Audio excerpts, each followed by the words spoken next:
Hi viewers, in this video I will be talking about the principle of loss and damage as a part of my climate justice course and hope to raise awareness about the same.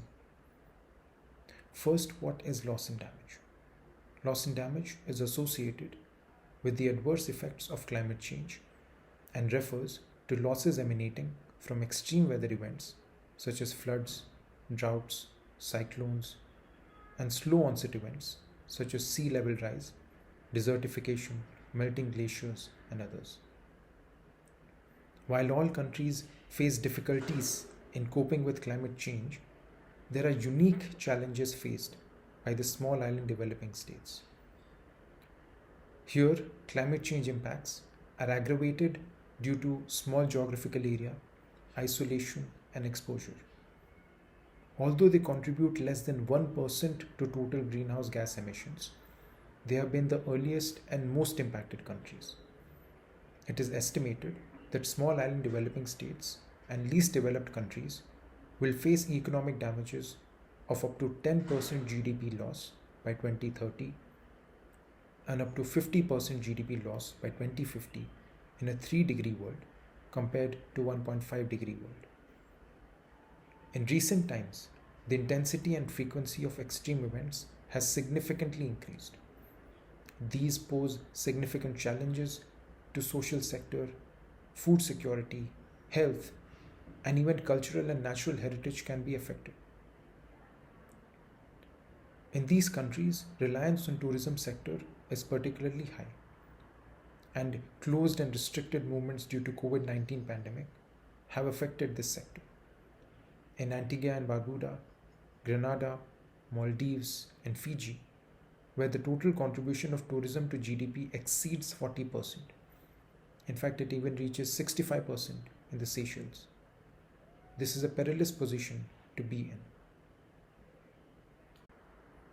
Now, while rich countries have the financial resources to deal with climate extremes, developing countries and the world's poor and vulnerable need financial support to address climate-induced loss and damage. Various risk assessments and loss estimations clearly highlight that climate vulnerable countries are facing a huge protection gap that is going to grow further and further for reasons beyond their control, as they are low emitting countries. They also show that the assistance of international community is needed, or these countries will be financially overburdened in dealing with current and future climate induced loss and damage. Without support and assistance at a relevant scale and with urgency, climate vulnerable developing countries would likely face constantly increasing economic loss and would be unable to meet their SDG targets. Support and assistance is needed. However, care must be taken that such aid does not further their vulnerabilities. Otherwise, they would be trapped in a vicious cycle of climate shocks and escalating financial and socio-economic risks. Social unrest and conflicts, political instability, and migration on an unprecedented global scale are the likely consequences of a world where the poor and vulnerable are left with no protections and without any redress for climate-induced loss and damage. If loss and damage is not delivered, then climate injustice gap will continue to grow. Looking at Principle 9 of the Bali Principles for Climate Justice, which provides for full compensation, restoration, and reparation for loss of land, livelihood, and other damages, it can be ascertained that SIDS need to be compensated and given reparations in view of this principle.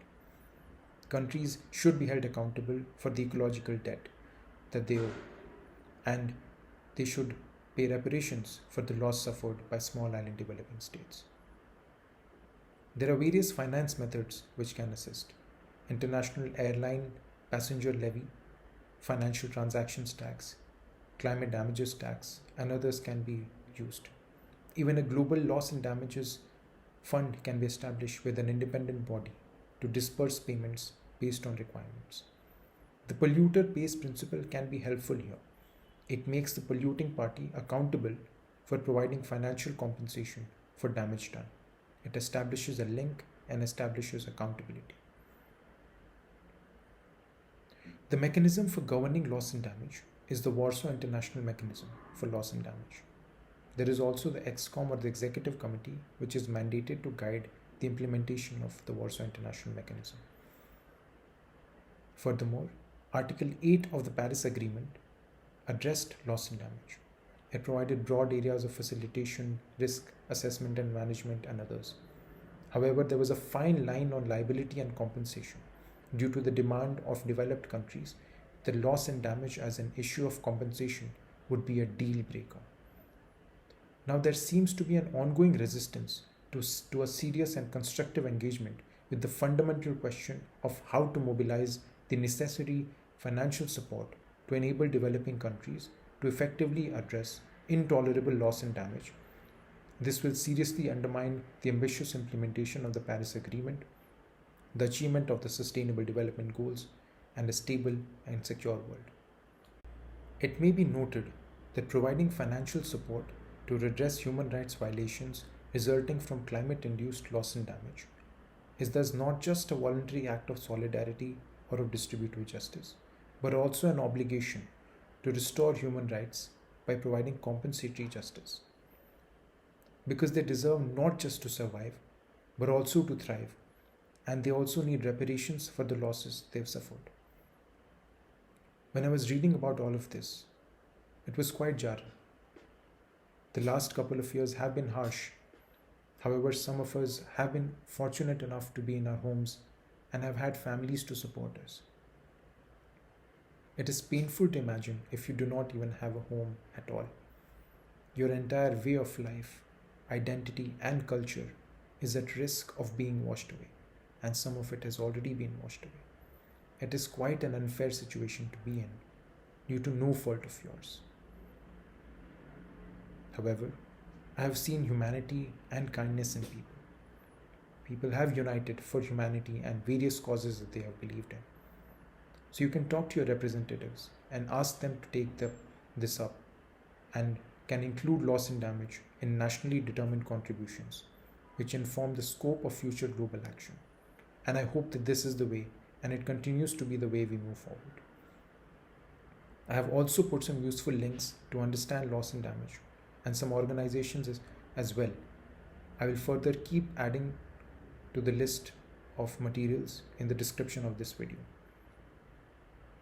Now, although it has been a difficult time for a lot of people, and it seems the loss and pain is like cold winds of winter, which seem never ending. However, collective action, resolve, and kindness and humanity in people still keeps alive in me a dream of spring. Thank you.